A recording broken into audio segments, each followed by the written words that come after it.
السلام عليكم ورحمة الله وبركاته أعزائي المشاهدين على قناة على اليوتيوب زراعة التين الشوكي في مصر.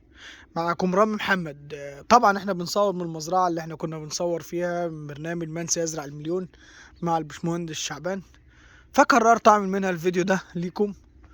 آه لبعض الأسئلة اللي كانت بتجيلي الفترة اللي فاتت، والناس اللي بتكلمنا على الزراعة وعايزة تزرع تين وعايزة تصمم مزارع والكلام ده كله. آه عايزين في المكان الفلاني. في سؤال كان بيجي لي كتير، يعني كان في واحد بيقول لك يا باشمهندس انا لو زارع في الفرافره، يا باشمهندس انا لو زارع في الوادي الجديد، يا باشمهندس انا لو زارع في الواحات. بص يا سيدي، انا بيجي لي كميه ناس هتزرع معايا تين شوكي في الواحات والفرافره والوادي الجديد، في ناس هتزرع مع غيري. عدد رهيب، عدد رهيب. في ناس هتزرع بمساحه ال50 وال60 فدان. انت لو 10 افراد او 8 افراد في مكان، ده يكفي التاجر ان المساحه توصل ل 100 فدان. الكلام ده كله التاجر ذات نفسه هيروح ينام هناك. زي مثال بسيط هديك، انا زارع في الواحات مزرعه وصلت لحد 120 فدان السنه دي. بسم الله ما شاء الله، المزرعه دي لوحدها راح لها اكتر من 6 تجار واتباعت بالقفص عشان صحابها يعرفوا يقدروها فيما بعد، واحنا اللي قررنا نبيع بالقفص عشان نعرفوا ارضنا بتجيب قد ايه وهتشتغل ازاي. فانت ما تقلقش من النقطه دي، تبقى مقلقك. وبعدين في ناس زرعه السنه اللي فاتت مني في الوادي الجديد مثلا، وفي ناس زرعه اللي قبلها في الواحات، وفي ناس زرعه في الفرافره. يعني انا في واحد زرع مني في الفرافره اسمه الاستاذ اكرم الحسيني فتره طويله، والسنه دي كان في بيع كويس. في ناس ادتنا ارقام كتيره في الوادي الجديد، يعني في ناس ادتنا ارقام بيعتين هناك في الوادي الجديد بسعر كويس جدا. انت ما تستناش الخطوه دي وتكون متاخر ومستني. طب لا بص، انا بعمل لك اعلان.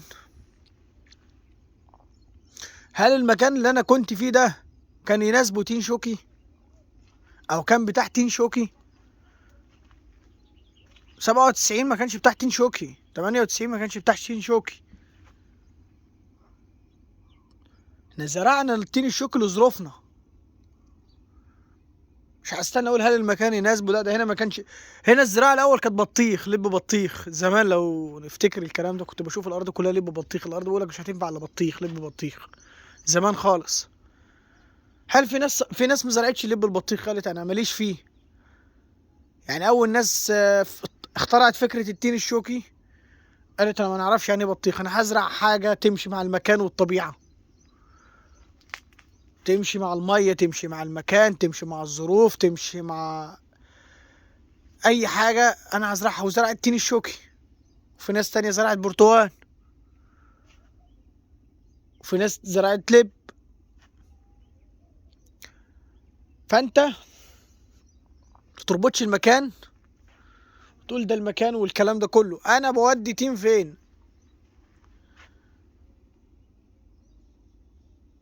انا بطلع ليبيا، تين ليبيا تصدير. انت اللي في الفرافره بالوادي الجديد تقول ده التيم بعيد عليا، في اماكن بعيده القاهره والكلام ده كله. انا بودي تيم فين؟ انا بودي تيم الغردقه. بودي تيم فين؟ بودي تيم الصعيد. تجار بتيجي تاخد مني تنزل الصعيد. الناس زرع السنه اللي فاتت فين؟ زرعت في اسوان. فانت ما تختارش مواقف او تختار حاجات تخليك تقف وتيأس. اشتغل، ما تسيبش ارضك فاضيه. فشلت في كذا زرعه، ما توقفش، ازرع تاني. دلوقتي في مصر بقت الزراعه مستقبل في الوقت الحالي. كان من سنتين كانت في حاجات كتير بتنافس مع الزراعه وحسب اختيارك. بمعنى ايه يا عم رامي؟ يعني ايه تناسب الزراعه وحسب اختيار؟ يعني ما كانش الحمل كله على الزراعه. كان في كذا مشروع شغال وكل حاجه. دلوقتي كل المشاريع وقعت والزراعه هي اللي واقفه على رجليها. فانت ما تقعدش تسيب ارضك فاضيه. فشلت في كذا زرعه وما جابتش فلوس وصرفت عليك، اختار الزرعه اللي تناسب ارضك وازرعها.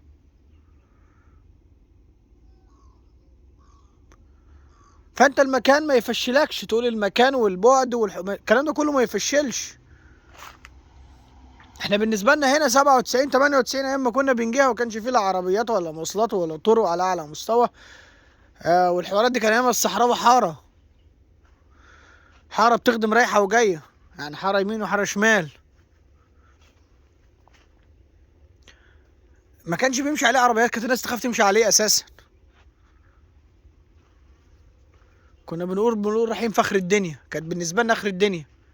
انت دلوقتي عربيات الجامبوهات، انت دلوقتي لما بنبعت شغل في الوادي الجديد والفرافره بنبعت في الرجعه عربيات راجعه، اذا الدنيا شغاله معاك. بنبعت في العربيات الراجعه عشان تخف سعر النولون.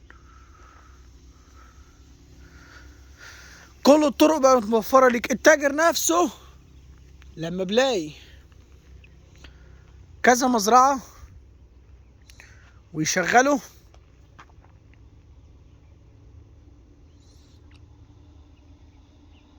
بيقعد ويشتغل. النقطة التانية، أنا التاجر بيجيلي منين؟ أنا التاجر بيجيلي منين؟ بيجيلي من الصعيد، من المنيا، بيجيلي من سوهاج. 80% بيجيلي من الصعيد، يعني قريبين لمكانك. بيخلص في المنيا وينزل ينزل عندي. فأنت ما تختارش أساليب أو حد يديك كلمات تحبطك. ازرع واشتغل. على الوضع اللي فيه التين الشوك السنة دي، الوضع والأسعار اللي كانت فيه ده، بص هيتني مسمح فترة طويلة بطريقة رهيبة. وفي مساحات في مصر، مفيش مساحات كتير في مصر تين شوك على فكرة.